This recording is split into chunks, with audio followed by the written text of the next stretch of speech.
자, 저희가 이번 코너의 제목을 원외 당수 김영호 이렇게 한번 뽑아봤는데 지금 화면에서도 보셨지만 김영호 씨는 굉장히 좀 꼿꼿한 자세, 그리고 야당의 유력 정치인들은 굉장히 좀 넙죽 엎드리는 그런 모습들을 보여주고 있는데 왜 이렇게 김영호 씨한테 쩔쩔매는 모습이죠? 예, 세월호 참사는 진짜 국가적인 참사고요. 또 세월호 유가족을 위로하는 것은 야당뿐만 아니라 모든 정치권 그리고 모든 국민이 해야 될 일입니다. 그러나 어제 그 김영호 씨가 단식을 중단한다는 발표를 하면서 그 내놨던 그 언급들을 보면서 참 씁쓸했습니다. 첫째는요, 그 대책위의 유경근 대변인이 이런 얘기를 했습니다. 김영호 씨가 문재인 의원 등 야당 의원들에게 당부 말씀을 전했다. 국회의원들도 단식 중단을 하고 국회로 돌아가서 안전한 대한민국 건설을 위한 제 역할을 해달라. 예. 일종의 지침을 준 건가요? 그렇죠. 이러고 나서 문재인 의원이란 대선 후보를 지냈던 문재인 의원이 단식을 그만뒀습니다. 문제는 야당이 세월호 유족들의 뜻에 따르겠다고 단식도 하고 또 거리로 나섰는데요.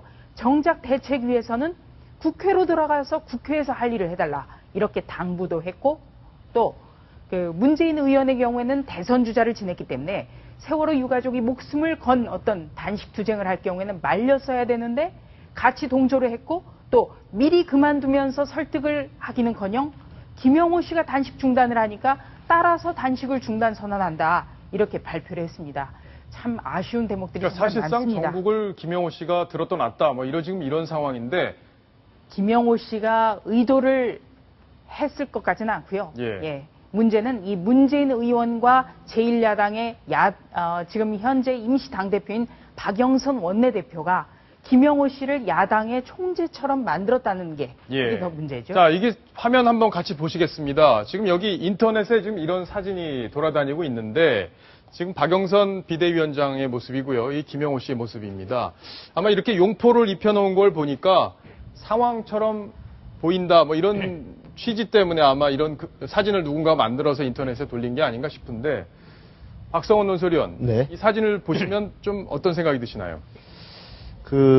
전 저걸 보면서 지금 민생법안을 별도로 분리하라라는 게 세월호 특별법과 별도로 시급한 걸 처리하라는 여론이 높잖아요. 근데 지금 새정치연합은 이 법이 가장 중요한 민생법안이기 때문에 다른 건 먼저 못하겠다라고 하고 있는데, 실제 저렇게 상황적인 영향력을 갖고 있다면 김영호 씨한테 새정치연합이 저희가 민생 관련 법안은 국민 요구가 높으니까 별도로 처리해도 되겠습니까? 한번 결재를 맡으면 어떨까? 그런 생각도 들었습니다. 근데 이게 새정치민주연합 측의 대표 거물급 인사 아닙니까? 박영선 비대위원장과. 사실상 지금 대표죠. 리더죠. 네, 당 대표죠.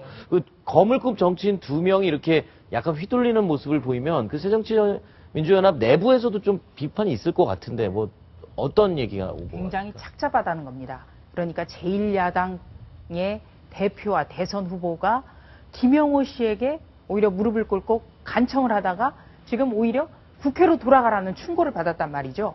그러니까 어떤 아무것도 손에 쥔 것이 없는 형국이 됐다는 점, 새정치연합에서는 굉장히 비참하다라는 얘기가 많이 나옵니다.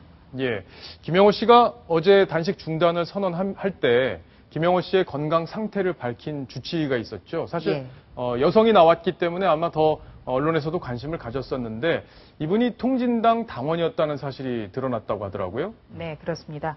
바로 이제 김영호 씨가 그동안 단식 농성을 하다가 후송된 병원이 서울 동부병원인데요. 담당 주치의 이보라 과장이 통합진보당의 대의원이다. 이 점이 새롭게 드러났습니다. 자, 지금 보이는 사진은 페이스북에 이보라 의사님이죠. 저 의사님의 페이스북에 지금 나온 사진인데 통진당의 대의원으로 활동한 내용이 지금 적혀 있습니다. 네, 이정희 대표와 함께 찍은 사진도 지금 들어 있고요. 네.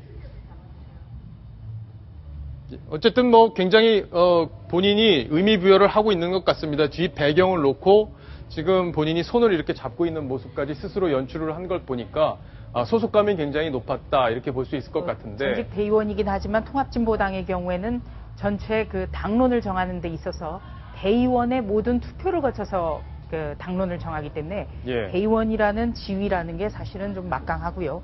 물론 정치의 어떤 어느 정당을 지지하는지는 물론 개인의 자유에 달려 있습니다. 우리는 정치적 자유를 보장을 하고 있기 때문에.